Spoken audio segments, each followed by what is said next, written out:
I like how the experts are weighing in here, right? They say experts say Uber, Lyft drivers' protests have a point.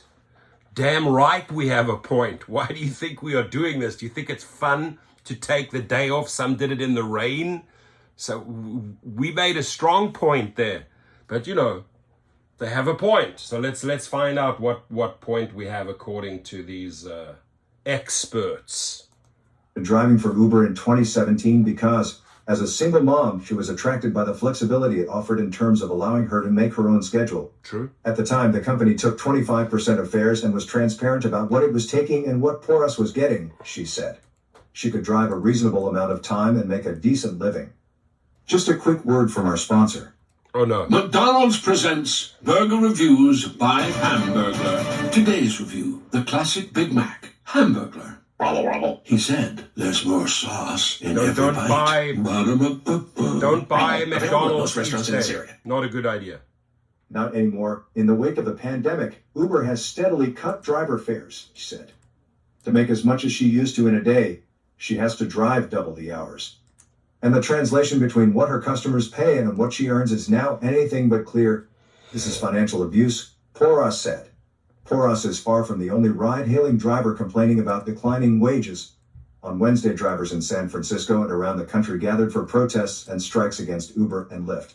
Drivers blocked off part of 3rd Street in front of Uber's headquarters and dozens chanted outside its offices, shouting shame on you, and demanding to speak with Uber CEO Dara Khosrowshahi. Academic experts who have studied driver pay think they know why Porras and other drivers have seen their pay rates fall. The decline is due to something Veena Dubai, a law professor at UC Irvine who studies gig work and workers, dubbed algorithmic wage discrimination in a research paper last year. That is true, yeah. That's a fancy way of saying that the companies are determining what they pay drivers for trips based on what they know about the drivers. The companies may offer two drivers who are right next to each other significantly different rates for the exact same trip. That's true. A phenomenon drivers have actually documented. Among drivers, there is a real sense of outrage that their labor is being priced differently based on what the companies know about them and their behavior, Dubai said. These are pretty unprecedented practices in terms of the history of capitalism. When they launched, Uber and Lyft paid drivers and charged riders in much the same way traditional taxi services did, on per minute and per mile basis. The companies took a fixed percentage, traditionally 25% or so, of customer fares and drivers got the rest. The companies did charge more during peak demand, but that was fairly transparent and didn't affect the essential nature of the system, which was that the longer the ride in duration or distance, the more customers paid and the more drivers earned. But the companies gradually moved away from that model, first announcing upfront pricing for customers and then, in the fall of 2022, moving to upfront payments for drivers. Instead of charging customers or paying drivers based on the actual duration of a ride or distance driven, the companies offered a flat rate that wasn't subject to adjustment.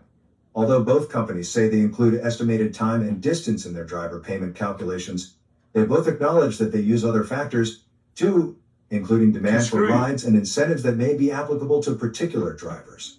Lyft spokesman CJ Macklin declined to comment on whether the company takes into account what it knows about individual driver behavior when setting rates for particular trips. In an email, Uber spokesman Zahid Arab said it was patently false that the company sets rates for individual drivers based on their personal characteristics or past behavior on the platform. Bullshit. Likewise, Uber doesn't group drivers together by certain characteristics or offer different rates based on those group characteristics, he said. But such statements appear to be at odds with what CEO Khosrowshahi said earlier this month on a call with investors and analysts after Uber announced its first ever annual profit since going public. Based on the data it's collected since it launched upfront pricing, Uber has realized drivers are quite idiosyncratic in terms of their desire for the types of trips they want to accept, he said. What we can do better is actually targeting different trips to different drivers based on their preferences or based on behavioral patterns that they're showing us, Khosrowshahi said. That really is the focus going forward, offering the right trip at the right price to the right driver. Already, he noted, with upfront fares, you've gone from just flat time and distance to now kind of point estimates for every single trip based on the driver. We're making these point estimates both in mobility and delivery. We're doing it globally. Meanwhile, in a blog post last year describing Uber's new upfront payment model, Miriam Schoen, its head of work, economic policy, and advanced technologies, indicated the company does in fact use what it knows about drivers to group them into different buckets. It just doesn't classify drivers according to protected characteristics such as race or sex.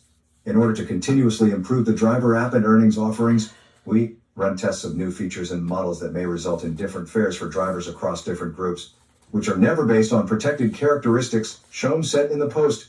Regardless of whether Uber and Lyft are using individualized or aggregated data on drivers to set their pay rates, they appear to be benefiting from the move to upfront pricing.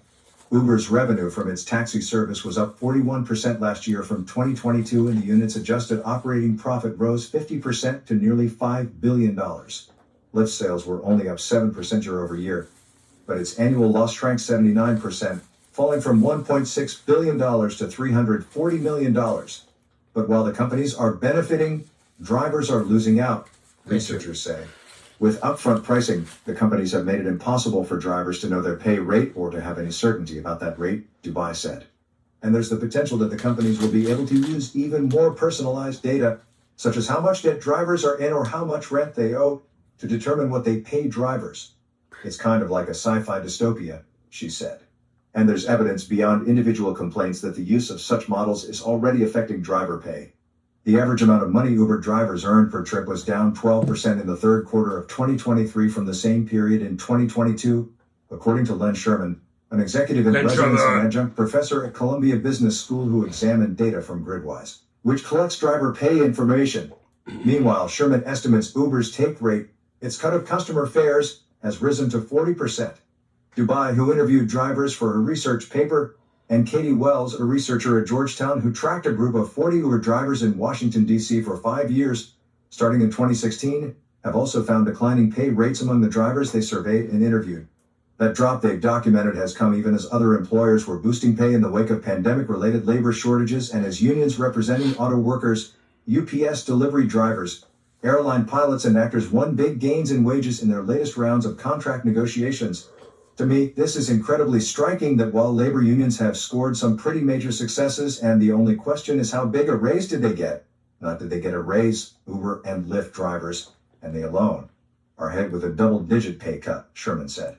Both Uber and Lyft say the driver pay has actually increased rather than fallen. At the median, Lyft drivers made $30.68 per engaged hour if tips and bonuses are included, according to Macklin, the company spokesman. That was up 18% from the second half of 2018, Not true. Said. Additionally, Lyft announced earlier this month it would guarantee that drivers earn 70% of what's left of their customer fares each week after accounting for taxes, commercial drivers' expenses, and other fees. In the fourth quarter of last year, Uber drivers made about $33 per utilized hour, according to company spokesman Arab. Over the last 6 years, median driver earnings for making trips, including tips and other incentives, is up 30%, he said. Uber's share of customer fares has stayed flat, excluding commercial insurance costs. It's well below 20%, he said. By engaged and utilized hours, Lyft and Uber mean the time between when drivers accept and complete a trip. It doesn't include their downtime between trips. And their pay is gross pay. It doesn't include their own insurance, gas, or maintenance costs. Regardless, numerous drivers at the Wednesday protest said what they've experienced is the opposite of what Uber and Lyft claim. Their pay has declined from just a few years ago. They're seeing significantly smaller portions of what customers are paying, and they're having to work longer and longer hours to make the same amounts.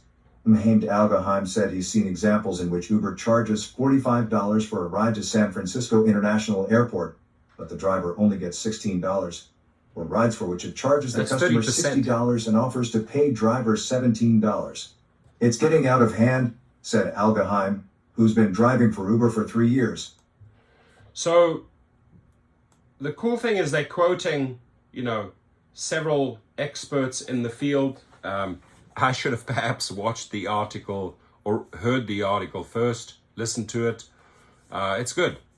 It's good. It's just interesting that the experts chime in afterwards. If the experts have the data, they need to get it out, right? They shouldn't say afterwards, yeah, that's because that's why the people are protesting, because this, and this. No, start helping us get the pressure out, right?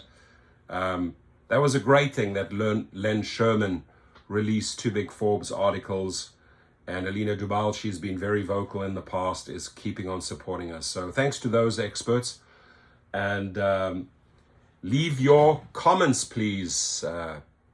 Have a safe day, everyone. Drive safe.